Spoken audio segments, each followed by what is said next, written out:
বিসমিল্লাহির রহমানির রহিম।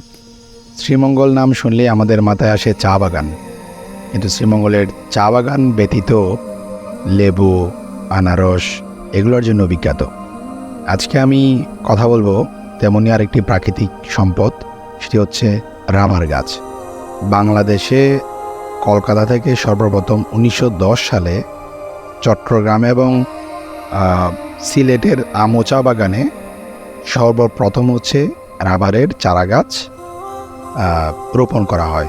তার পরবর্তীতে বাংলাদেশের বিভিন্ন জেলায় জায়গায় এটা রোপণ করা হয়। বর্তমান বিশ্বে প্রায় রাবার থেকে 46,000 পণ্য উৎপাদন হয়ে থাকে।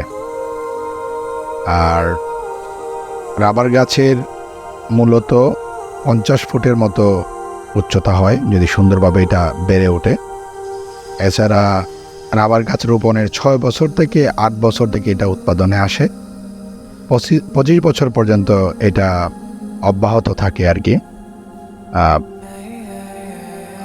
রাবার মূলত এমন একটি সম্পদ, রাবার গাছের কষ যেটাকে ল্যাটেক্স বলা হয়, ল্যাটেক্স থেকে মূলত রাবারের উৎপন্ন হয়।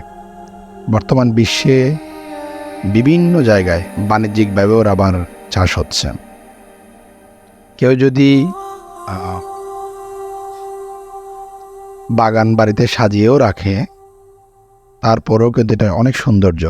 পাশাপাশি কেউ যদি টবে করে এটা রাখে, তাহলে ঘরের ভিতরে যে ক্ষতিকারক জৈব বাষ্প আছে সেটাও শুষে নেয়। জৈব বাষ্পগুলো যেমন বেনজিন, টলুইন, ট্রাইক্লোরা, ইথেন।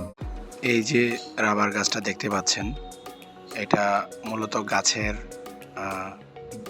খোসা বলি বা বাকল বলি, ওইটাকে সুন্দর করে সরিয়ে তারপরে হচ্ছে যে পাত্রটা দেখতে পেয়েছিলেন, ওই পাত্রর মধ্যে সাদা সাদা যে ল্যাটেক্স বা কষ ওইটা এসে জমা হয়।